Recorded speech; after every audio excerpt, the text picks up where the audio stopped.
Assalamualaikum warahmatullahi wabarakatuh. Salam. Alhamdulillah wassalatu wassalamu ala Rasulillah wa ala alihi wa sahbihi wa man tabi'ahum bi ihsanin ila yaumiddin. Kami ucapkan terima kasih sebelumnya atas waktu yang telah Ustadz luangkan untuk kami. Semoga Ustadz dan keluarga senantiasa dalam lindungan Allah Subhanahu wa taala. Juga terima kasih kepada orang tua kami, sanak keluarga, sahabat-sahabat yang kami cintai karena Allah. Insya Allah kita selalu dalam lindungan Allah Subhanahu wa taala. Berikutnya mohon izin kami sampaikan tata tertib kajian online ini agar dapat berjalan dengan hikmat dan jamaah mendapatkan manfaat yang sebesar-besarnya. Agar kajian berjalan dengan hikmat, kami mohon untuk menonaktifkan speaker dan kamera saat kajian berlangsung. Nanti akan ada sesi tanya jawab di akhir kajian. Untuk ikhwan bisa raise hand untuk bertanya langsung kepada Ustadz atau titip pertanyaan di kolom chat. Pertanyaan dikirimkan kepada co-host yang bernama admin tanya. Untuk akhwat, kami mohon untuk mengirimkan pertanyaan kepada co-host yang bernama admin tanya. Baik, tanpa memperpanjang waktu, kami persilakan Ustadz untuk memulai kajian. Barakallahu fiik, Ustadz.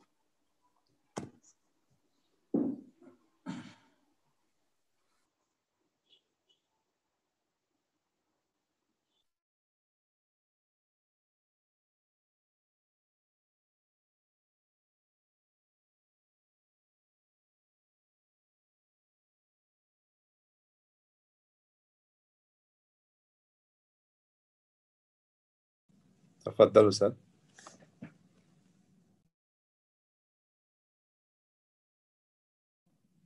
Suaranya belum keluar Ustaz.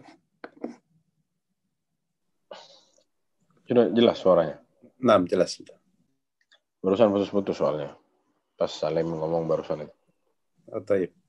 Takut tidak jelas suaranya. Jelas ya, insya Allah ya, tidak putus-putus ya? Jelas Ustaz. Taib. Assalamualaikum warahmatullahi wabarakatuh. Alhamdulillah wassalatu wassalamu ala Rasulillah wa ala alihi wa sahbihi wa man walah wa la hawla wa la quwwata illa billah. Alhamdulillah kita panjatkan puja dan puji syukur kita kepada Allah Subhanahu wa taala atas segala limpahan rahmat dan karunia-Nya. Alhamdulillah Allah kajian yang rutin kita kerjakan. Alhamdulillah kita sudah jauh ini membahas kitab yang kita bahas selama sudah kurang lebih beberapa bulan ini. Semoga Allah Subhanahu wa taala memberkahi dan selalu mempermudah kita untuk beramal dengan apa yang sudah kita pelajari. Amin. Salawat serta salam tak lupa kita curahkan kepada Nabi kita Muhammad sallallahu alaihi wasallam dan juga kepada keluarga beliau, istri-istri beliau dan para pengikut beliau dengan baik sampai hari kiamat. Sebagaimana sudah disebar ya judulnya, lakukan ini agar terlihat indah. Nah, di sini ada 10 perkara yang diajarkan oleh Rasulullah SAW yang mana jika seseorang mempelajari perkara yang 10 ini, dia itu akan indah, bersih, enak dilihat, dan juga meskipun tidak terlihat, cuman akan tidak tercium bau-bau yang tidak sedap ya. Karena banyak dari kaum muslimin sekarang, kita tuh berdiri di sebelahnya nyium bau-bau yang aneh-aneh. Banyak kaum muslimin di zaman sekarang juga bau mulut ya, bau badan, dan yang lain sebagainya yang mengganggu kaum muslimin yang lainnya. Maka Rasulullah SAW dan agama Islam ini, agama yang sempurna ini mengajarkan kita untuk melakukan hal-hal yang mana agar kita selalu terlihat indah. Nyaman buat diri kita sendiri dan untuk orang lain, terutama istri kita yang setiap hari bercengkrama sama kita, juga akan merasa nyaman. Yang pertama di sini disebutkan, mungkin Syekh Nabil bisa ditampilkan di layar PDF-nya, halaman 74. Nah, disebutkan di sini wa asyratun minal fitrah. Faslun bab tentang ada 10 dari perkara yang fitrah. Khamsun fil ra'si wa khamsun fil jasadi. 5 ada di kepala, 5 lagi ada di badan. Disebutkan terlebih dahulu di sini, yaitu ada 10 perkara yang itu adalah fitrahnya manusia. Jadi kalau 10 perkara ini jauh dari seorang manusia, maka akan terlihat kurang nyaman, akan terasa tidak enak. Disebutkan mana hukumnya ini semuanya sunnah, dan ini dikatakan oleh Al-Khattabi, wakila al-khilqah al-mubtadi'ah, wakila ghairu dzalik. Maksudnya dia si muallif ini yang mensyarah kitab ini mau menjelaskan apa itu artinya fitrah. Disebutkan di garis keempat, di baris keempat di bawah, al-fitratu ma jabalallahu al-khalqa alaihi. Apa yang sama Allah sudah dijadikan pada ciptaannya, kepada makhluknya dari sifat-sifat yang Allah sudah berikan tabiatnya manusia, yang mana manusia ini adalah makhluk Allah Subhanahu wa taala, itu adalah fitrah. Manusia saat lahir bersih keluar dari perut ibunya. Wangi, tidak bau. Anak-anak kecil lihat, tidak ada yang bau anak-anak kecil. Kecuali memang sudah tidak diurus ya. Tapi kalau anak kecil yang diurus seperti biasanya, pasti dia tuh enak dipandang, bersih. Wajabala tiba'uhum ala fi'lihi. Dan Allah menjadikan pada diri manusia ini untuk agar selalu ada di track itu. Jadi Allah bikin track. Allah kasih manusia ini ada di satu track, di satu jalan, yang mana Allah juga jadikan manusia ini mau jalan terus di jalan ini. Wahia karahatu ma fi jasadihi mimma huwa laisa min zinatihi. Yang mana seseorang tersebut gara-gara sama Allah sudah ditabiatkan seperti itu. Diberi tabiat yang seperti itu manusia ini, dia akan merasa tidak nyaman jika di badannya ada sesuatu yang tidak sesuai sama apa yang sama Allah ditabiatkan tadi. Manusia itu pasti tabiatnya tidak senang sama yang bau-bau. Kenapa? Iya, sama Allah sudah dibikin. Ada bau udah enak nih. Kok bisa kita nyium bau udah enak?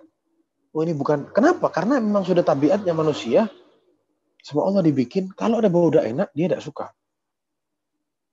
Namun di zaman sekarang banyak terjadi manusia-manusia yang jauh dari fitrah. Jorok, bau, tidak mau urus dirinya. Dengan alasan tak sempat dan lain sebagainya. Atau sudah terbiasa dengan yang kotor-kotor. Disebutkan oleh Al-Baydawi bahwasanya ini adalah hiya sunnah al-qadimah allati ikhtaraha al-anbiya wattafaqat 'alaiha asy-syara'i' fa ka'annaha amrun jibilli futiru 'alaihi.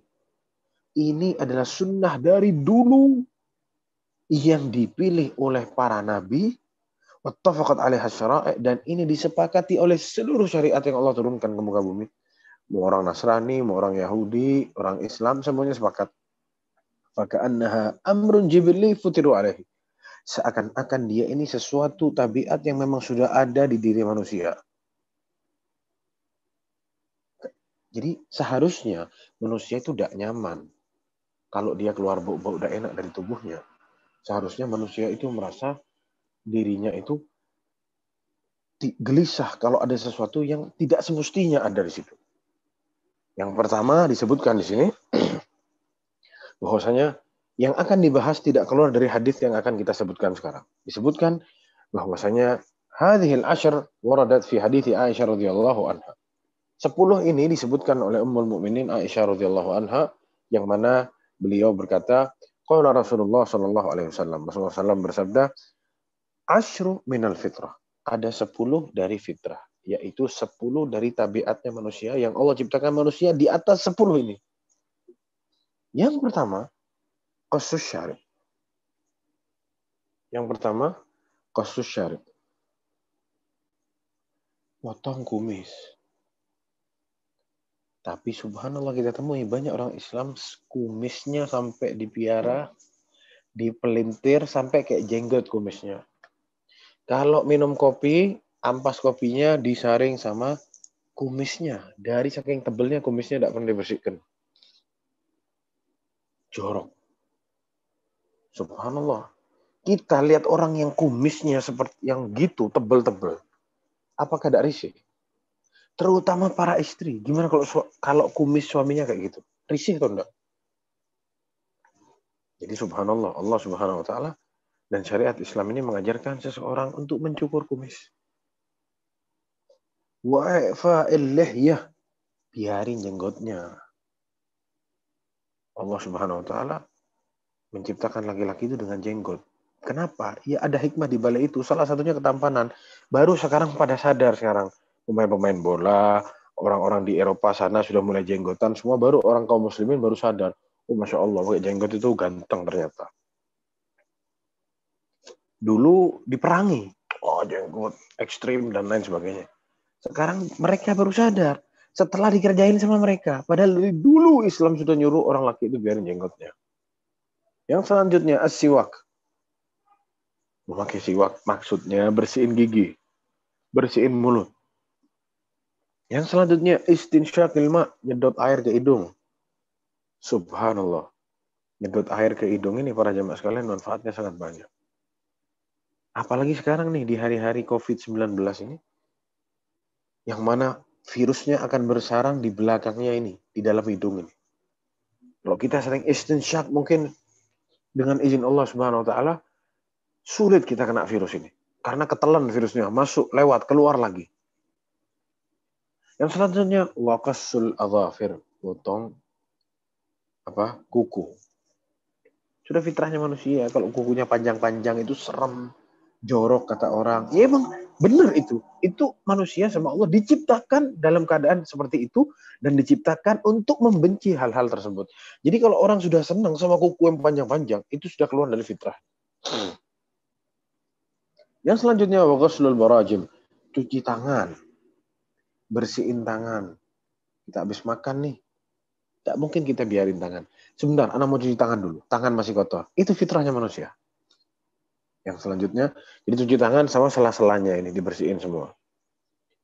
Subhanallah, dari dulu agama Islam sudah ngajarin nih hadisnya. Sekarang gawat, 3K, 3M. Cuci tangan salah satunya. Selalu mencuci tangan. Dari dulu Islam ini sudah ngajarin cuci tangan. Wanatful ibt. Cabut bulu ketiak. Jangan dibiarkan ketiaknya ini kayak hutan belantara para jemaah. Ketiaknya salip-salipan sama kain yang ada di lengannya. Sama bajunya salip-salipan panjangnya. Na'udzubillah. Berapa banyak kaum muslimin biarkan bulu ketiaknya bau. Pakai deodoran, tidak mempan deodorannya. Jadi saking tebelnya bulu ketiaknya sama dia tidak pernah dibersihkan. Wahal kul'anah, membersihkan, bersih, dicukur halus, dikerik bulu kemaluan. Laki-laki maupun perempuan. Wantiqasil ma, yakni al-istinja, cebok. Tidak mungkin seorang manusia yang masih di atas fitrahnya buang air terus tidak cebok. Mustahil. Dia tidak akan merasa nyaman jika tidak cebok dulu. Qala rawi, katanya yang meriwayatkan hadis ini disebutkan wa nasitul asyrah. Ana lupa yang ke-10 yang disebutkan sama Aisyah radhiyallahu anha. Illa an takuna al-madmadah. Tapi sepertinya itu adalah madmadah kumur-kumur. Jadi ada 10 para jamaah. Barang siapa yang mengerjakan 10 ini, ana yakin meskipun dia tidak mandi mungkin dalam sehari, dia tidak bakal keluar bau badannya. Tapi kalau yang 10 ini tidak dikerjain, meskipun dia mandi, akan tetap keluar bau badannya. Yang selanjutnya disebutkan di sini, di halaman yang selanjutnya. Fallati fi ar-ra'si al-madmadatu wal-istinsyaku was-siwaku wa qassus syarib. Adapun yang ada di kepala, yang pertama adalah kumur-kumur, wastinsyak, menyedot air ke hidung, was-siwak, bersihin sikat gigi atau pakai siwak, wa qassus syarib, dan potong kumis. Dan yang selanjutnya wa fa'il lihya, membiarkan jenggot. Disebutkan di sini, dibahas di sini. Wa hadhihi al-khisal ba'daha mujma' alaihi wa ba'daha fihi khilaf. Yang 10 ini memang tidak seluruhnya disunahkan. Ada yang mujma' alaihi, disepakati bahwasanya itu hukumnya sunnah. Ada yang ada khilaf di kalangan ulama bahwasanya hukumnya sunnah atau bukan. Kal khitan wal madmadha wal istinsyak wa la yamna qarnul wajib bi ghairihi. Mana seperti khitan wal madmadha wal istinsyak wa la yamna qarnul wajib bi ghairihi. Kaqoulihi ta'ala kulu min thamarihi idza athmara Wa'atu haqqahu yauma hasadih. Atau wa'atu haqqahu yauma hasadih. Disebutkan maksudnya ini yang disepakati hukumnya seperti sunat, kumur-kumur, mastinsyak. Kumur-kumur, istinsyak itu ulama ada yang mewajibkan. Apalagi saat wudhu. Yang diwajibkan saat wudhu. Meskipun sebagian yang lain ada yang bilang tidak wajib. Paling tidak ini disunahkan. Sepakat semuanya. Apalagi sunat. Dan juga disebutkan bahwasanya qala Ibnu Arabi inda hadis al-fitratu khams. Ada satu hadis dikatakan al-fitratu khamsun. Fitrah itu ada 5. Walladzi indi anna jami'uha wajib. Kata dia, semuanya ini wajib. Yang 5 ini. Jadi dari yang kita sebutkan 10 tadi, yang wajib cuma ada 5. Insya Allah nanti akan kita bahas. Salah satunya itu potong kumis, terus cabut bulu ketiak, terus bersihkan kemaluan, bulu kemaluan, terus khitan. Nanti ada beberapa akan kita bahas. Itu katanya hukumnya wajib, bukan sunnah. Jadi jangan kita anggap enteng ini, hal-hal ini. Disebutkan juga bahwasanya wa anna ar-rajul law tarakaha lam yakun min jumlatil adamiyyin.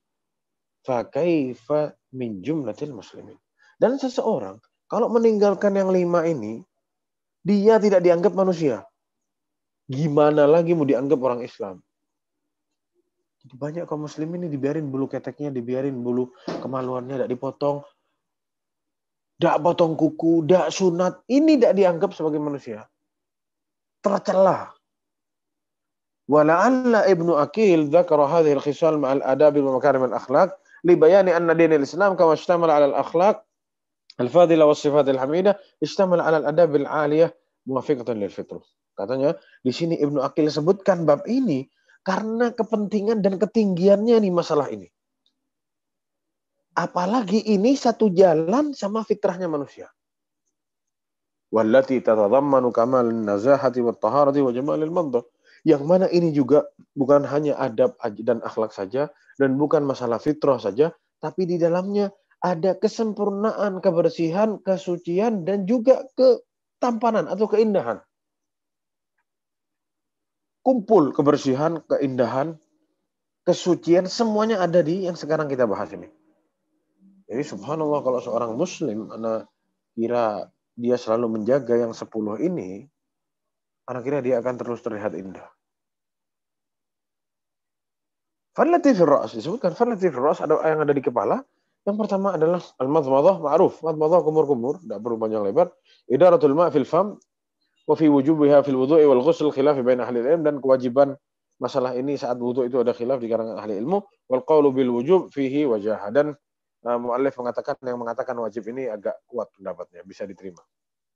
Yang selanjutnya di bawahnya adalah al-istinsyak.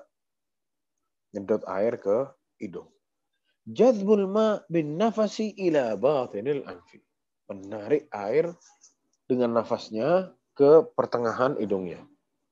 Wa huwa min sunnanil fitrah, ini adalah hukumnya sunnah. Li'annahu tanzif wa izalatun lima fil anfi minal adha. Karena di dalamnya ada tanzif, ada pembersihan apa-apa yang ada di hidung, terutama gangguan-gangguan atau virus-virus yang ada di hidung. Para jamaah, Anda pernah lihat di TV? Atau enggak, Afwan? Anda dikasih tahu sama orang yang pernah lihat di TV. Di kabar berita, jadi dokter dia cerita pernah ngadepin seseorang pasien yang dia ngerasa kok badannya panas, sakit ya. Diperiksa, ternyata dia itu ada virus di tubuhnya, yang mana virusnya itu berbentuk kayak hewan kecil, kayak mungkin belatung, mungkin bisa dibilang, nempel ada di dalam pori-pori hidungnya ini, masuk ke hidungnya. Virus itu, binatang itu menggerogoti ini isi di dalam pipinya dia. Tidak bisa diambil kecuali karena terlalu kecil, tidak bisa dilihat sama mata orang. Kalau dibiarin semuanya bakal habis, ini bakal dimakan sampai ke mata-matanya semua bisa habis, akhirnya dipotong. Dia tidak punya hidung, tidak punya pipi, rata semuanya. Kenapa? Mungkin orang kafir, tidak pernah istinsyak, tidak pernah nyedot air ke hidungnya. Ini hanya dalam agama Islam, agama yang diturunkan sama Allah Subhanahu wa Ta'ala. Yang sebelum-sebelumnya juga disuruh sedot. air ke hidung, bersihin nih di hidung nih. Kita setiap hari nafas pakai hidung, kita tidak tahu tuh debu ada virusnya atau enggak. Makanya minimal sehari 5 kali. Minimal itu. Wal istinsyaku yakunu fil wudhu'i wal ghusl, dilakukan saat kita mandi wajib dan saat wudhu. Wa yakunu fi ghairil wudhu, dan bisa juga dilakukan di luar wudhu. Wala syakka anna taharatul anfi la tatimmu illa bil istinthari ba'dal istinsyak hatta yazula ma fil anfi minal adhan. Ingat, istinsyak itu tidak cukup kita narik aja airnya, tapi perlu istinthar, dibuang lagi, dihembuskan lagi airnya. Jadi bukan hanya kita disuruh sedot, tapi disuruh hembuskan lagi, disuruh keluarkan agar keluar semua kotoran-kotoran dan gangguan-gangguan yang masuk ke hidung kita. Idza ihtajal insan ila tanzifil anf, wa hadha yakhtalifu bi ikhtilafin nas. Faminan nas man la yahtaju ilaihi illa fil wudu. Dan juga ini tergantung kebutuhannya. Kecuali wudu ya. Kalau di luar wudu tergantung kebutuhan. Wa minhum man yahtaju ilaihi katsiran. Ada orang-orang yang membutuhkan ini sering-sering, sedikit-sedikit dia istinsyak, sedikit-sedikit istinsyak. Terutama sekarang nih, lagi zaman-zaman COVID ini, mungkin kita memperbanyak istinsyak. Mudah-mudahan apa yang sudah kita hirup bisa kita keluarin lagi dengan istinsyak. Ini sudah dibahas sama Rasulullah SAW 1400 tahun yang lalu. Bagaimana Islam menjaga para penganutnya, membiarkan mereka selalu ada di dalam keadaan bersih, sehat, subhanallah. Yang selanjutnya as-siwak. Gosok gigi. Ana pernah ditanya sama orang apakah sikat gigi itu bisa menggantikan siwak. Katanya Syekh Ibnu Utsaimin, na'am, sikat gigi itu bisa menggantikan siwak. Intinya adalah kebersihan mulut, bukan kayu siwaknya. Kenapa demikian? Katanya Syekh Ibnu Utsaimin, as-siwak yang dipakai di zamannya Rasulullah SAW. Jadi begini, kalau kita fokusnya ke siwaknya, maka jawabannya itu, tidak bisa diganti antara sikat gigi sama siwak. Siwak. Sikat gigi tidak bisa mengganti. Katanya Syekh Ibnu Utsaimin bisa mengganti. Kenapa? Karena Rasulullah SAW itu nyuruh pakai siwak, bukan disuruh pakai kayunya itu, bukan. Karena ditemui banyak macamnya ternyata kayu-kayunya. Jadi kalau memang Rasulullah nyuruh pakai siwak yang sama Rasulullah dipakai, Rasulullah akan jelaskan, kayunya harus kayu ini dari akar pohon fulan. Dahulu para sahabat pakai siwaknya lain-lain macamnya. Ada yang dari pohon ini, ada yang dari tangkainya apa, ada yang dari macam-macam. Jadi dari sini ketahuan bahwasanya intinya kebersihan gigi atau kebersihan mulut secara umum. Yang mana disebutkan di sini istimali udin au nahwihi fil asnani wal lisan. Menggunakan kayu atau yang sejenisnya untuk gigi dan untuk lisan. Maksudnya untuk lisan apa? Untuk lidah. Jadi ditekan-tekan di lidah biar bersih lidahnya. Karena kadang lidah tuh ada bekas-bekas makanan nempel di lidah bikin bau-bau kurang enak. Jadi ditekan-tekan. Dahulu Rasulullah SAW itu seperti itu. Li'idhabit taghayyur wa nahwi. Jadi untuk membuang ya bau-bau yang tersisa dalam mulut atau plak-plak makanan yang ada di dalam mulut. Wasiwaku ismun lil 'ud alladhi yatasawwaku bihi. Siwak itu adalah nama dari kayu yang dipakai untuk membersihkan gigi tadi. Wa ta'akkadu siwak inda fi'li kulli salati fardhatin kanat aw naflan. Nah, kita disuruh terutama orang yang mau siwak ini pakai siwak bersihin gigi saat mau salat fardhah atau salat nafilah. Shalla bi taharati ma'in aw tayammum, yang mana seseorang kalau salat dia berwudu atau dia tayammum, wa sa'un kana al-fam nadhifan aw mutaghayyiran, dan meskipun mulutnya itu bersih atau kotor. Jadi salatnya mau nafilah atau salat wajib, dia tayammum atau dia wudu, meskipun mulutnya bersih atau tidak, tetap disunahkan dia untuk bersiwak. Wa fi hadithi Abi Hurairah radhiyallahu anhu an Nabi sallallahu alaihi wasallam, dalam satu hadis Rasulullah SAW bersabda, laula an asyqa ala ummati la amartuhum bisiwak inda kulli shalah. Jika aku tidak memberatkan umatku, jika aku tidak takut memberatkan umatku, aku akan perintahkan mereka untuk bersiwak saat setiap mau sholat. Jadi ini sangat luar biasa ya. Rasulullah SAW bilang kalau tidak takut memberatkan umatku. Ini rahmatnya Rasulullah SAW kepada umatnya. Dia tidak mau memberatkan umatnya. Tapi yang bisa lakukan siwak.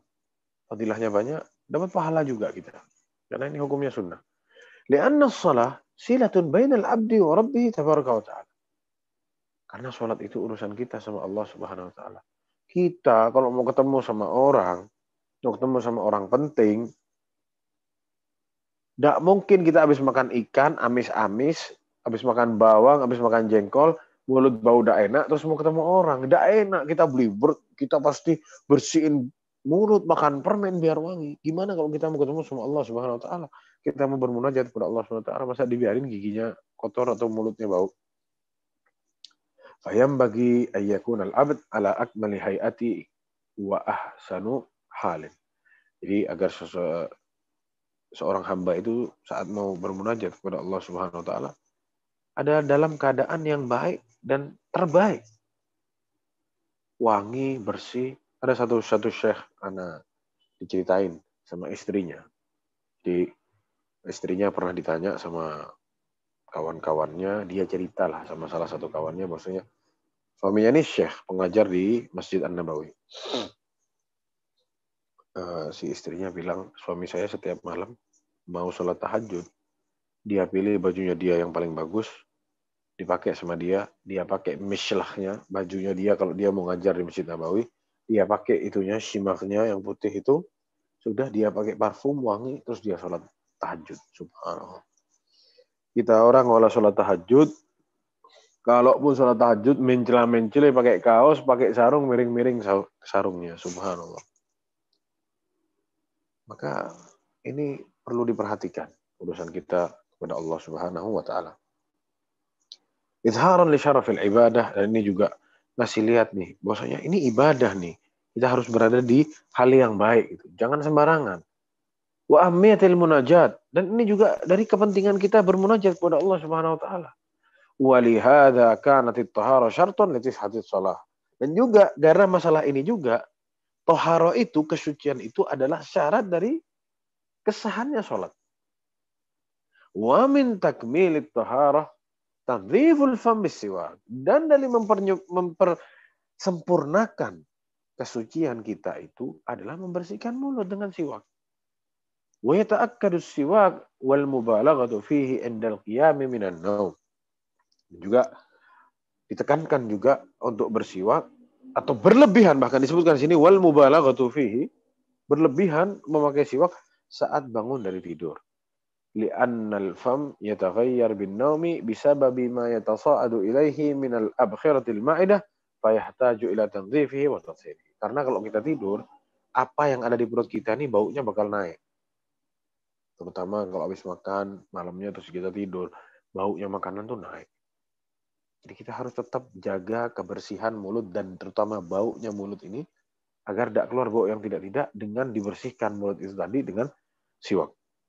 Wa fi hadithi Hudzaifah radhiyallahu anhu qala, Hudzaifah berkata, kana Rasulullah sallallahu alaihi wasallam idza qama minal laili yashusu fahu bisiwak. Rasulullah itu kalau bangun dari tidurnya langsung ambil siwak, dibersihin mulutnya sama siwak.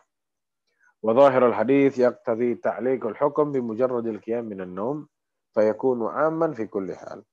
Jadi zahirnya hadis ini yaqtadi ta'liqul hukm bi mujarradil qiyam minan naum fayakunu 'amman fi kulli hal. Jadi masalah ini hadis tadi ngasih tahu kita bahwasanya Rasulullah SAW ini sering bersiwak gitu. Bukan berarti hanya saat bangun tidur aja, maksudnya begitu. Sering Rasulullah bersiwak, terutama saat bangun tidur langsung. Dan juga nanti diperkuat sama hadis yang lain tidak disebutkan di sini. Rasulullah kalau mau masuk ke rumahnya, apa yang dilakukan? Bersiwak dulu. Mau ketemu sama istri, siwak dulu. Jangan kayak zaman sekarang, suami-suami sudah ngerokok, mulutnya bau. Wala siwak, wala sikat gigi. Dekat-dekat sama istrinya. La haula wala quwwata illa billah. Kasihan istrinya. Rasulullah SAW masuk ke rumahnya bersiwak. Bangun dari tidur siwak. Mau sholat 5 kali bersiwak. Gimana tidak bersih mulutnya? Gimana tidak indah Rasulullah SAW? Wa dhahirul hadits yaqtadi, disebutkan juga wa yu'ayyidu hadza anna al-gharad min as-siwak an-nadhafah, dan perlu diketahui ya, gunanya atau maksud dari bersiwak itu adalah menjaga kebersihan mulut. Wahya matlubatun fi kulli hal, dan kebersihan itu dibutuhkan dan diminta di setiap keadaan. Jadi kapanpun kita, adapun kita atau dimanapun kita ini butuh dalam keadaan selalu bersih. Jangan, kalau mau gini aja bersih. Jangan, biasakan selalu bersih. Bersih itu di dalamnya termasuk wangi, enak dilihat, dipandang juga indah. Banyak kita temui orang yang mungkin tidak tampan ya mukanya, atau tidak cantik. Tapi orangnya bersih dia. Jadi kelihatannya enak dilihat, subhanallah. Yang selanjutnya, para jamaah sekalian, disebutkan qasus syarib, potong kumis. Disebutkan di sini penjelasannya bahwasanya qasus syarib itu adalah potong kumis bil maqas. Potong ya, potong bukan dikerik ya, dipotong dengan gunting. Wasyaribu huwa sya'run nabit ala syafatil ulya, yaitu kumis itu adalah rambut yang tumbuh di bibir bagian atas, di atasnya bibir yang bagian atas. Wasunnatu fi syarib huwal qas, dan yang disunnahkan adalah qas, digunting, bukan dikerik. Banyak kita temui kaum muslimin dikerik kumisnya, itu salah, itu menyelisihi sunnah. Yang sunnah itu adalah dipotong. Mau dipotong pakai gunting atau mau dipotong pakai mesin, pokoknya dipotong, bukan dikerik. Wa huwa madhhabul Malikiyah, itu adalah madhabnya al-Malikiyah wa Syafi'iyah, wa qaulun fi madhhabi Ahmad, dan satu pendapat di madhabnya Imam Ahmad. Wastadallu bi wurudil qas fi katsirin min al-hadits, dengan dalil-dalil yang sangat banyak, dan lafadznya adalah qas, yaitu potong. Wa liqaulihi sallallahu alaihi wasallam, dan juga dari sabda Rasulullah sallallahu alaihi wasallam, man lam ya'khudh min syaribihi falaysa min. Barang siapa yang belum mengambil atau tidak memotong kumisnya, maka dia bukan bagian daripada kami. Hadisnya diriwayatkan oleh Imam Tirmidzi wan Nasa'i wa Ahmad. Wa qala Tirmidzi hadza haditsun hasanun sahih. Hadisnya sahih. Faqad abbara bil akhdhi. Di sini disebutkan kata al-akhdh. Wa huwa yantabiqu 'ala al-qas. Itu bermaksud gunting, dipotong maksudnya, diambil. Wa qala Imam Malik, yu'khadhu min asy-syarib hatta yabdu tarfata syafati, atau asy-syafa. Nah, gimana? Atau batasan motongnya itu gimana? Katanya Imam Malik dijelaskan sampai kelihatan kulit bibirnya. Kayak anak mungkin ya. Mungkin agak sudah numbuh ini. Ini pas anak potong kelihatan kulit bibirnya sudah. Kulit dalam ini kelihatan. Sampai situ potongnya. Wa huwal itar wala yujizhu. Itu batasannya, jangan dilebihin lagi. Fa yumatsil bi nafsihi. Ya dia bisa kerjain sendiri, dia bisa lihat sendiri. Wa dzakara Ibnu Abdul Hakam anhu qala wa tuhfa syawarib, dan juga dari Imam Malik yang disampaikan oleh Ibnu Abdul Hakam bahwasanya syawarib kumis itu wa tuhfa. Apa artinya tuhfa? Wa tu'fa lihya, dan juga disebutkan oleh Imam Malik dibiarkan jenggot. Wa laisa ihfa'u syarib halquhu. Memotong atau ihfa kumis itu bukan dikerik, katanya Imam Malik. Apa artinya ihfa atau tuhfa? Itu dipotong yang banyak. Pahamnya jemaah? Bukan dikerik, tapi dipotong yang banyak sampai kelihatan kulitnya. Bukan dicabut, ditarik. Sering kita temui orang-orang dicabut kumisnya. Dicabut sama dia kumisnya. Ini menyelesaikan sunnah. Atau kita temui sama dia dikerik, ini juga menyelesaikan sunnah. Wa ara ayyu'addiba man halaka syaribahu. Dan aku berpendapat, katanya Imam Malik, orang yang menghabiskan kumisnya dikerik itu perlu dididik. Gitu jemaah. Jadi jangan dikerik kumisnya, tapi dipotong sampai tipis sekali. Maqaul tsani, adapun perkataan yang kedua tentang kumis ini, annal haf aula min al-qas, bahwasanya yang lebih baik itu adalah haf, yaitu dipotong sangat tipis, itu yang lebih baik. Wa huwa halq wal istisal, wa huwa al-haq wal istisal, wa huwa madhhab Abu Hanifah wa Abi Yusuf. Yaitu gimana caranya? Yaitu dikerik. Ini mazhab yang kedua, dhaif. Ini katanya Imam Abu Hanifah wa Abi Yusuf wa riwayatun an Ahmad, dan juga pernah diriwayatkan juga dari Imam Ahmad. Wastadallu biqaulihi ahfus syawarib potonglah kumis. Nah, jadi ini masalahnya ada di perbedaan mengartikan kata al-haf. Kalau yang pertama tu'fa itu atau waqas jelas dipotong, bukan dikerik. Tapi ada di riwayat lain itu adalah ahfu. Apa artinya ahfu? Itu adalah ini yang membedakan pendapatnya. Imam Abu Hanifah bilang ahfu itu adalah dipotong sampai habis. Katanya Imam Malik enggak, dipotong sampai tipis sekali.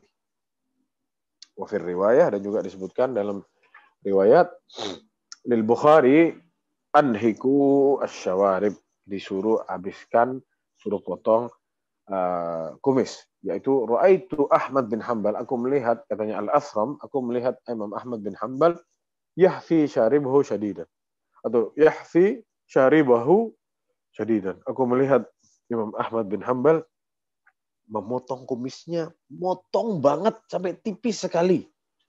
Wa sami'tuhu yus'al 'anis sunnah fi ihfa'i syawarib, dan aku pernah mendengar dia itu lagi ditanya sama orang tentang memotong kumis. Faqala yuhfa, kata dia, kumis itu dipotong tipis banget. Kama qala Nabi sallallahu alaihi wasallam, sebagaimana aku melihat Rasulullah SAW, atau aku mendengar Rasulullah SAW bersabda, atau sebagaimana sabda Rasulullah SAW, uhfus syawarib, habiskan kumis. Wa dhahabal Imam At-Tabari ila takhir bainal qass wal ihfa. Adapun Imam Ibnu Jarir At-Tabari mengatakan silahkan mau dipotong atau mau ihfa, yaitu tipis yang sudah dekat ke gundul, liwurudil adillah fi hadza wa fi hadza. Jadi Imam At-Tabari ini mengumpulkan dua dalil. Jadi kalau sama kita beri potong, masih ada sisanya agak banyak kumisnya, tidak apa-apa. Atau mau dihabiskan, semi digondolin juga tidak apa-apa. Kenapa? Karena sama-sama ada dalilnya. Fayakunu fil amri sah. Masalah ini masalah luas, fleksibel, intinya dipotong. Fi hadza jam'u bainal adillah, dan ini juga kita menggabungkan dari dalil-dalil yang ada. Illa anna ahaditsul qas aktsaru asyhar. Tapi perlu diketahui, hadis yang meriwayatkan dipotong dengan kata al-qas itu lebih banyak daripada ahfu. Jadi lebih baik dipotong saja, tapi dipotong tipis ya, dipotong sekali gitu. Yang selanjutnya waqaul fa'il lihyah. Rasulullah SAW kita ini disuruh biarkan jenggot. Biarkan jenggotmu tumbuh. Ini sekarang jadi masalah di kalangan kaum muslimin. Kenapa masalahnya? Kalau dia lihat ada orang yang tidak berjenggot, sama dia dibilang, lo ustadznya kau tidak jenggotan. Ya mungkin memang tidak ada jenggotnya. Sama Allah tidak dikasih jenggot. Katanya jenggot harus, katanya sunnah. Ada yang bilang wajib, tidak boleh dipotong. Tapi kok tidak jenggotan ustadznya? Loh, masih jenggot ini kan Allah Subhanahu wa Ta'ala. Suruh biarin jenggotnya. Bukan disuruh wajib berjenggot, bukan. Biarkan jenggotmu tumbuh cuma 3 helai, ya sudah disyukuri 3 helai. Tumbuh 5 helai, ya bismillah 5 helai. Biarin, tidak usah diganggu-gugat. Tidak tumbuh, ya sudah tidak tumbuh. Tapi zaman sekarang anak bingung. Yang tidak punya jenggot beli minyak supaya tumbuh jenggotnya. Yang jenggotnya lebat mau dicukur, ya itulah manusia, tidak ada yang bersyukur. Disebutkan di sini fa'il lihyah, yaitu tarkuha. Disuruh biarin. Fala yata'arrad laha bihalkin awala qassin. Jangan dicukur habis ataupun dipotong. Wal i'fa, kata i'fa itu artinya dibiarin. Waqad ja'a fi dzalika qauluhu ta'ala hatta 'afau wa qalu qad massa aba'ana ad-dharra was-sarra. Dan ini sedang dijelaskan tentang arti bahasa dari i'fa, yaitu hatta 'afau, sampai mereka meninggalkan. Maksudnya dibiarin sama mereka. Ini secara bahasa artinya i'fa itu biarkan. Jangan diganggu-ganggu. Qala Ibnu Katsir, berkata Imam Ibnu Katsir, ai kasaru. Kata i'fa itu artinya dibiarin. Tapi tambah jelas lagi sama Ibnu Katsir dijelaskan. Ai kasaru. Dibiarin sampai dia menjadi banyak. Wa kasurat amwaluhum wa auladuhum. Dan banyak anaknya dan banyak hartanya. Di ayat yang di atas, yang barusan kita baca, itu katanya Ibnu Katsir ditafsirkan. Mereka dahulu yang Allah ceritakan ini, hatta afau, sampai mereka meninggalkan, ditinggalkan, dan mereka beranak pinak banyak hartanya. Yuqal afa syai' idza kathura. Jadi kata afa ini, i'fa itu ada hubungannya dengan banyak. Makanya dibilang i'fa'ul lihya.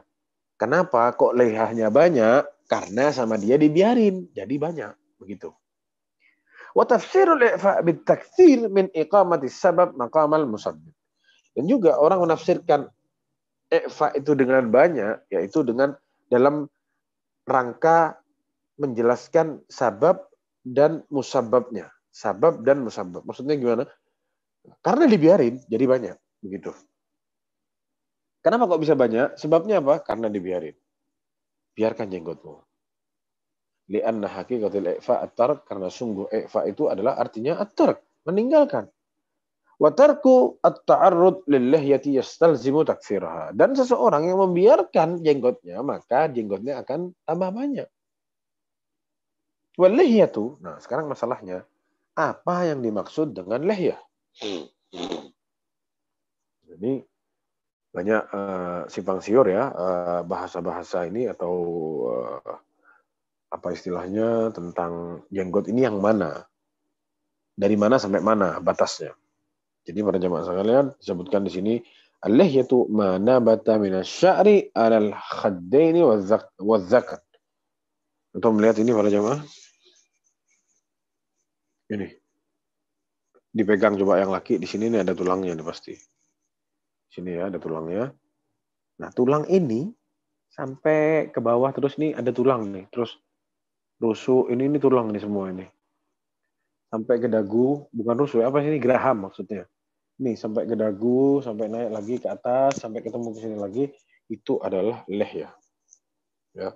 Adapun yang sudah sampai ke belakang, ini di belakang sini, ini sudah lembek-lembek ini bukan lihya lagi. Lihya itu yang ada di keras-keras ini, yang masih di tulang.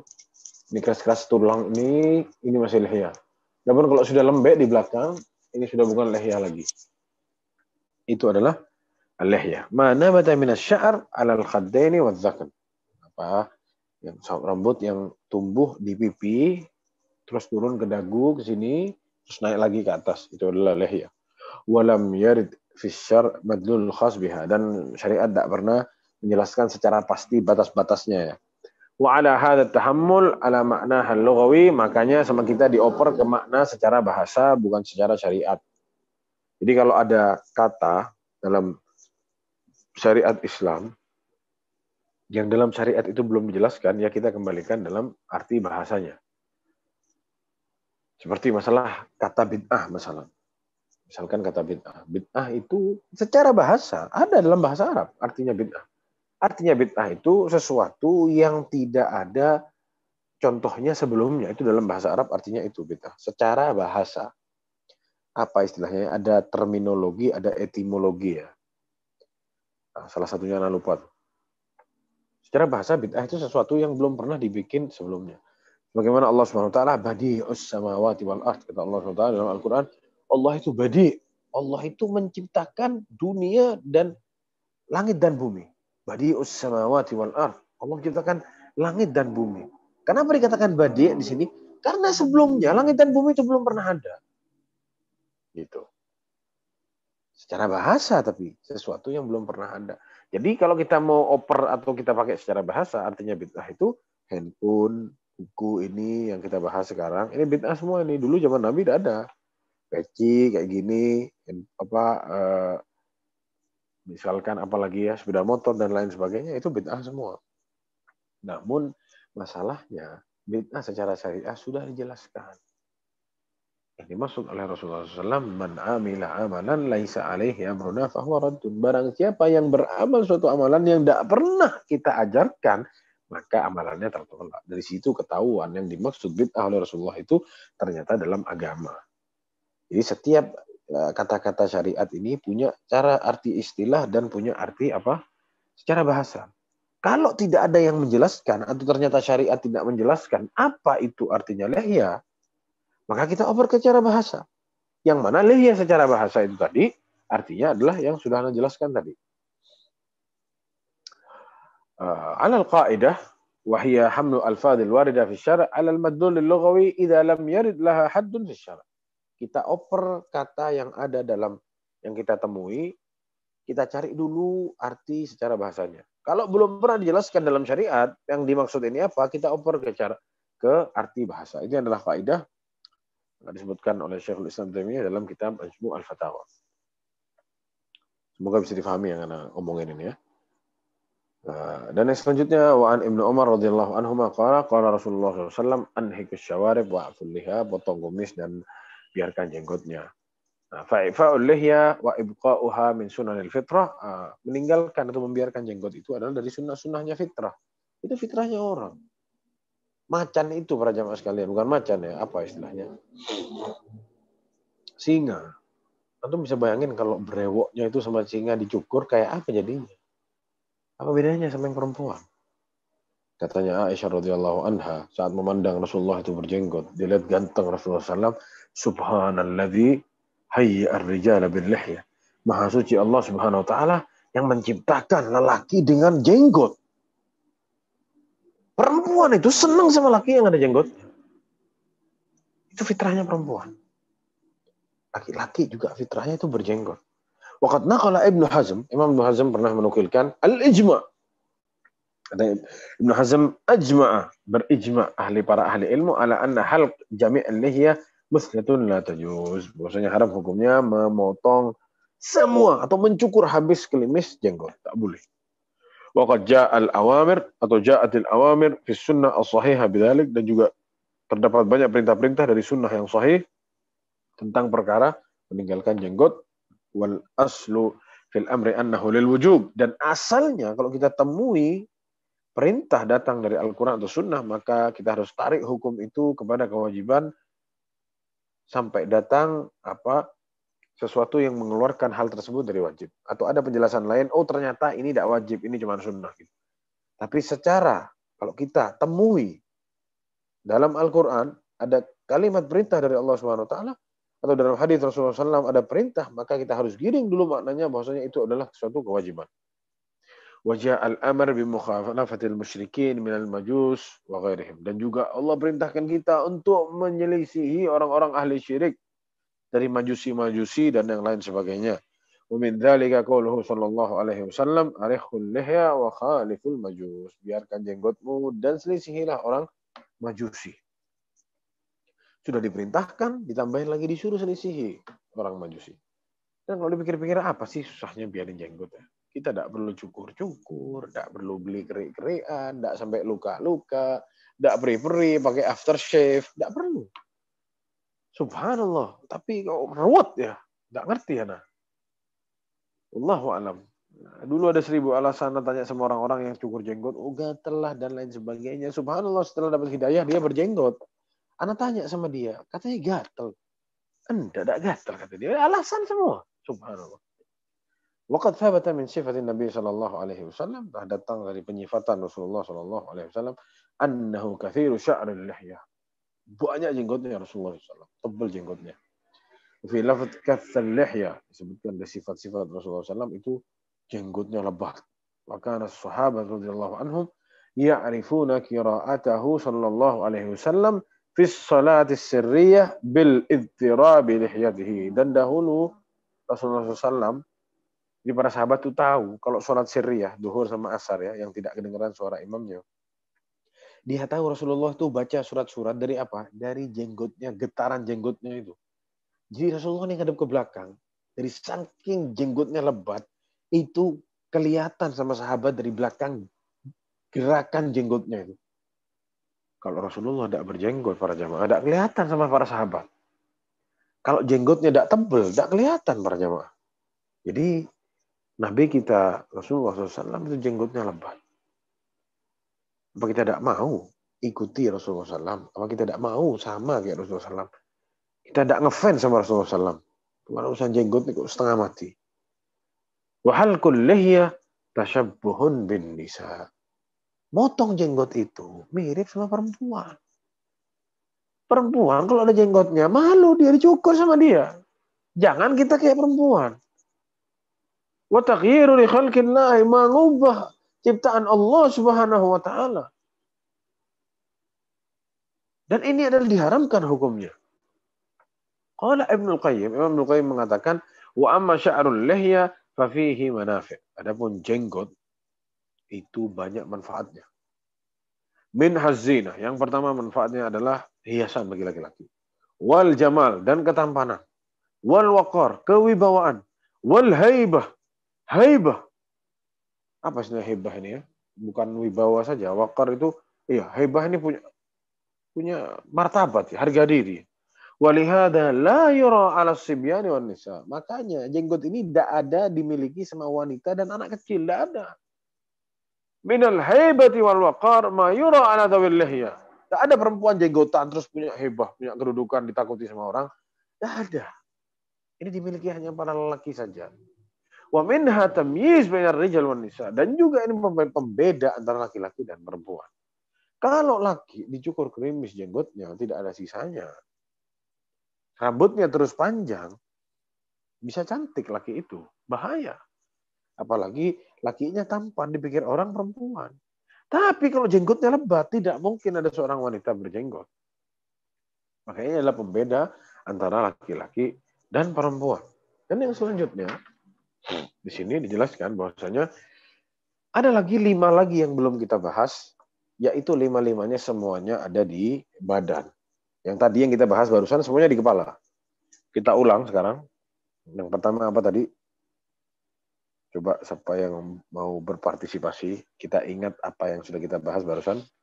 Yang pertama, yang kedua, yang ketiga, siapa yang ingat? Fadhal dibuka suaranya yang mau berpartisipasi, fadhal.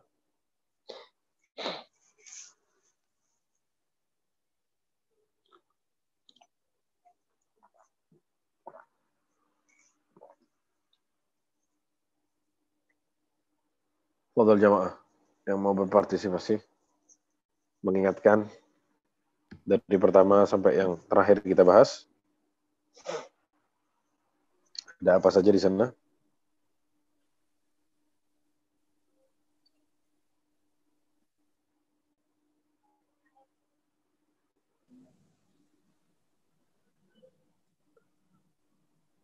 Memotong kumis tadi Ustaz. Nah, qastus syarib. Terus yang selanjutnya. Bersiwak Ustaz. Bersiwak, ahsanta. Terus ada Bang Hans Abu Karimah di situ. Istinsyak, naam. Yang selanjutnya.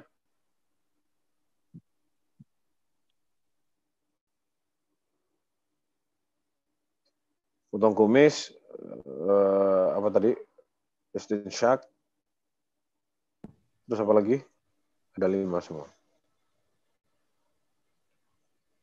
Memelihara jenggot, Ustaz. Memelihara jenggot. 2 lagi. Apa lagi?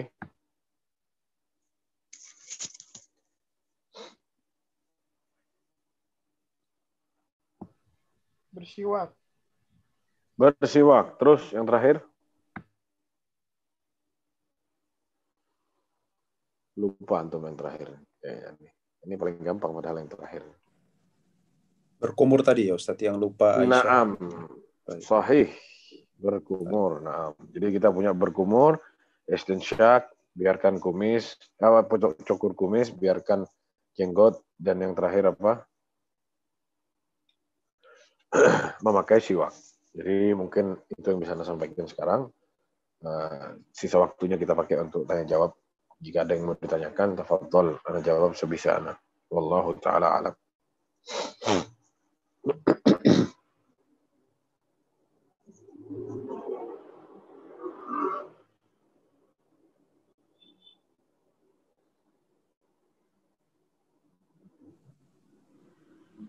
Pada izin bertanya Ustadz, ini menyampaikan pertanyaan tadi terkait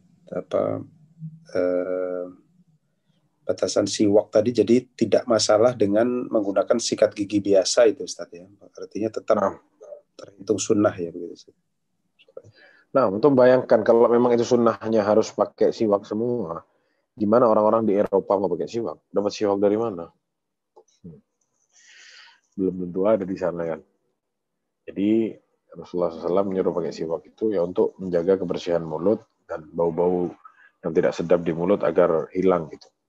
Jadi katanya Syekh Ibnu Utsaimin, pakai sikat gigi itu bisa menggantikan siwak. Wallahu a'lam bishawab.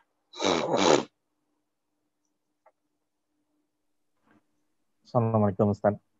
Waalaikumsalam warahmatullahi wabarakatuh. Ini yang mana yang tanya ini? Tidak kelihatan orangnya. Saya Ustaz. Nama? Namanya Rudi Ustaz dari Palembang. Masya Allah, ahlan sahlan, Bang Rudi. Iya. Fadal. Ana selama ini kumis itu dicukur Ustaz. Apakah dicukur itu sama dengan dikerik atau beda Ustaz? Jazakallahu khairan Ustaz. Jadi cukur itu, jadi kalau bahasa Arab dicukur itu adalah maksudnya dicukur ini kan bisa kalau bayangan kita cukur itu kerik bisa atau dipotong bisa sama-sama cukur. Cuma kalau dari bahasa Arab bahasanya beda-beda. Kalau dicukur itu dalam bahasa Arab yang potong itu namanya qas. Kalau dikerik habis artinya adalah halq. Jadi punya bahasa masing-masing. Makanya saat ke kumis dia ngomong halqul lihya. Qasus syarib. Qas bahasanya, potong.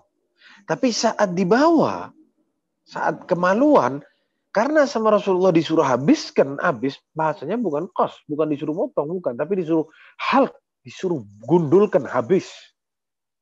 Jadi ada bahasa-bahasa dalam bahasa Arab itu punya makna yang berbeda.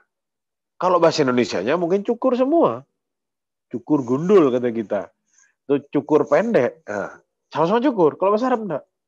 Qas cukur. Berarti ada sisanya nih. Kayak anak ini dicukur ada sisanya. Di bahasa Arab artinya qas dipotong. Kalau cukur itu habis tidak ada tersisa.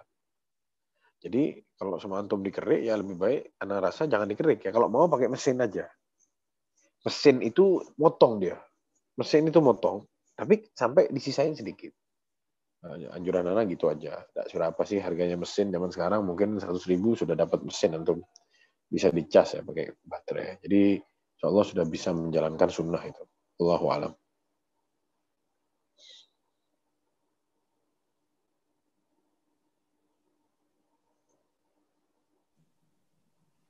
Jazakallah khair Ustaz. Insyaallah. Terus kalau tadi Ustaz menyebutkan kalau nggak salah itu yang termasuk sunnah semuanya Ustaz ya. Nah, sunnah. Ada yang bilang wajib malah. Kecuali atau ya yang perbedaan tadi. Kalau yang terkait memanjangkan jenggot tadi artinya wajib ya Ustaz. Terpisah sendiri tadi ya dari yang lain. Dijelaskan di sini perintah soalnya. Sama, cukur kumis juga. Ada yang bilang wajib. Kenapa? Karena perintah. Karena bentuknya perintah. Potonglah kumis. Ahfu asyarib. Disuruh potong kumisnya. Perintah ini. Dan tidak ada ternyata yang mengeluarkan ini dari perintah. Dari kewajiban. Tidak ada. Oh ternyata Rasulullah tidak potong kumis. Tidak ada. Sama sekali potong kumisnya. Datang perintah. Sama perintahnya kayak tadi. Jenggot. Disuruh biarkan. Diperintahkan biarkan. Diperkuat lagi perintahnya sama apa? Khaliful majus, kata Rasulullah, selisih orang majusi. Dengan apa? Membiarkan jenggot. Ini digabung semua, keluar katanya ulama, bilang ini hukumnya wajib. Wallahu a'lam.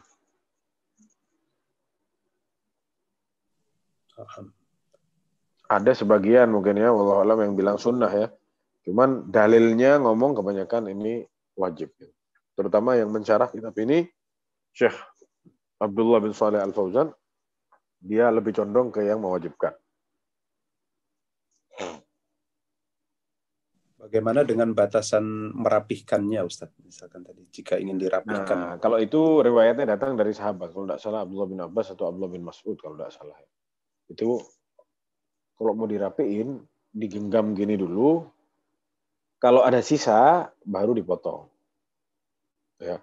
Bukan digenggam begini, terus yang ini yang dipotong jemaah. Bukan ya. Digenggam yang bawahnya yang dipotong. Itu pun kalau sudah, biasanya orang yang benar-benar lebat sekali ya jenggotnya. Kalau kita sulit nyari jenggot-jenggot kayak gitu mungkin. Kalau itu datang asarnya dari sahabat. Ya. Tapi datangnya yang jelas sama Rasulullah suruh biarkan. Allahu a'lam bishawab. Jazakallah khair, Ustaz. Jazakallah khair. Selanjutnya Abu Attar ada yang resen, tafadhal. Assalamualaikum Ustaz. Waalaikumsalam warahmatullahi wabarakatuh. Ustadz, izin bertanya Gambarnya ini. mana? Gambarnya nggak kelihatan, mana antum? Assalamualaikum Ustadz. Waalaikumsalam warahmatullahi wabarakatuh. Begini Ustadz, mengenai apakah benar ada keutamaan untuk kita memotong kuku, mencukur kumis dan yang lainnya itu di hari Jumat, Ustadz? Nah, ini kemarin Ana bahas, Ana cari-cari ya. Cuman ternyata memang nggak ada itu ternyata.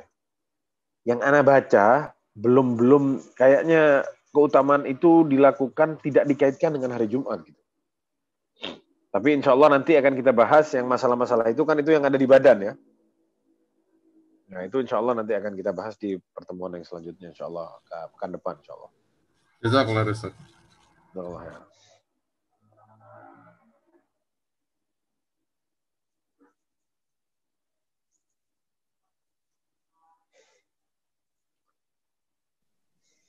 Kalau terkait dengan ini Ustadz tadi masih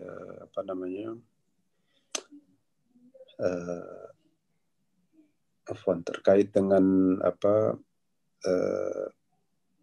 sulit menjaga jenggot tadi dengan ini uban gitu Ustadz. Apakah ada nasihat tersendiri gitu Ustadz mungkin untuk uban ini? Kadang malu gitu, apalagi masih muda kayak Ana ini mungkin. Uban, wah antum mau loncat ini. Ini jangan diloncat dulu nih, nanti akan kita bahas ini masalah hujan ini, masalah uban ini. Ada babnya khusus masalah uban. Insya Allah kita akan bahas misteri di balik uban nanti. Insya Allah. Insya Allah. Alhamdulillah. Allah barik.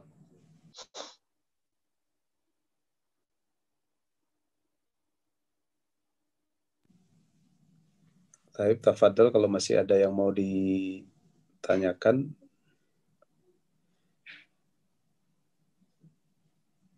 Jika tidak, mungkin kita ada yang baru menyalakan speaker. Tafadhol Abu Afifah. Assalamualaikum. Waalaikumsalam warahmatullahi wabarakatuh. Apa kabar Ustaz? Alhamdulillah, khair Abu Afifah. Bersyukur pada Allah bisa bertemu lagi Ustaz. Alhamdulillah. Tentang istinsyak dan kumur-kumur. Tadi dijelaskan oleh Ustadz bahwa istinsyak itu boleh di luar wudhu sesuai kebutuhan. Ya. Barangkali juga demikian kumur-kumur ya, karena tadi ada tersinggung di situ. Nah, batasan untuk istinsyak itu bagaimana?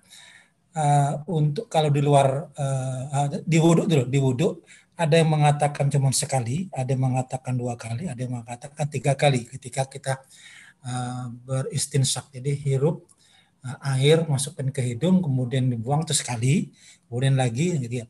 Dan itu yang pertama. Yang kedua tentang tata caranya, apakah harus serempak bareng antara berkumur-kumur dengan istinsyak dalam hal menghirup airnya. Ada yang mengatakan mengambil air di tadah di genggaman 2 telapak tangan ini, kemudian dimasukkan mulut sekaligus ke hidung.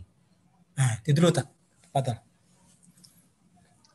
Ini sebenarnya pembahasan kita di kajian fikih nih. Ini sudah ditarik sekarang nih, buru-buru jamaahnya, Masya Allah. Apa mau kodimah bagian tadi? Iya, jadi setawana itu bareng ya. Jadi sekali hirup gini kumur-kumur sama istinsyak jadi satu. Jadi sekali raup kumur plus istinsyak. Itu yang disunahkan ya, bukan berarti yang tidak seperti itu tidak sah gitu. Cuman seperti itu yang datang. Karena makanya langsung dalam penjelasan ulama itu mesti madmadah sama istinsyak, kumur-kumur sama istinsyak jadi satu. Karena sekali tarik langsung sekali menyelam minum air istilahnya gitu. Tarik satu air, sedot kumur-kumur sama istinsyak langsung. Jadi setahunya begitu. Untuk lebih lengkapnya nanti insya Allah kita bahas di pertemuan hari apa ya? Pekan depan. Atau bukan ini nanti. Hari malam Jumat insya Allah. Masya Allah. Kita bahas insya Allah. Cuman mukadimahnya itu dulu. Anda tidak mau kasih semua. Mungkin bisa nambah satu lagi, meskipun Fadol, tidak fadol, dijawab fadol. sekarang.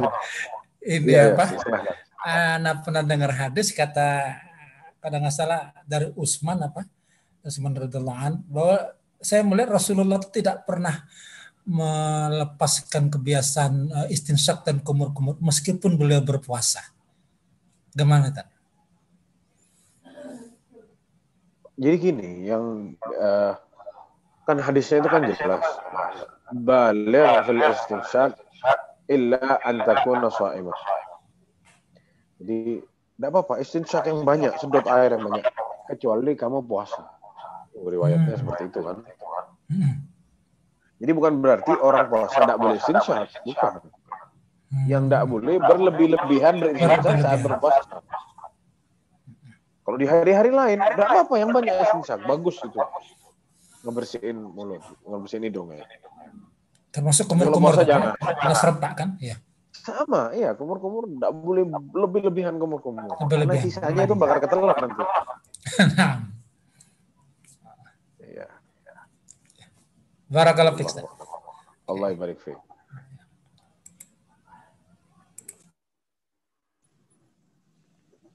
Baik, belum ada pertanyaan lagi. Kan Ustadz juga sudah cukup malam di sana.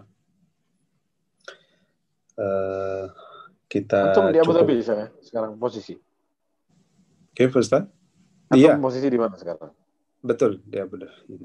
Masya Allah. Belum bisa Tapi pulang. Masya Allah dapat baju sama saya dari mana itu? Sampai ke Abu Dhabi bajunya. Dari tokonya Ustadz beli online. Oh, Masya Allah. Masya Allah. Di Surabaya ya? Surabaya. Ya. Masya Allah. Allahumma barik. Baik, mungkin kita cukupkan dulu ya Ustadz. Nanti kita Ustadz, sambung di... sedikit tanya Ustadz, sedikit tanggung Ustadz. Fadol. Mau lanjut tanya, silakan. Yang ini termasuk jenggot bukan Ustadz? Yang mana? Orangnya yang Ini mana? Ustadz, yang di bawah bibir Ustadz. Ini? Iya. Jenggot itu? Kan ini Iya, jenggot dagu ini kan? Ini di bawahnya bibir ini dagu, ini keras nih. Oh, termasuk ya Ustadz? Iya. Oh gitu. Oke Ustadz. Jazakallah khair Ustadz. Jazakallah khair.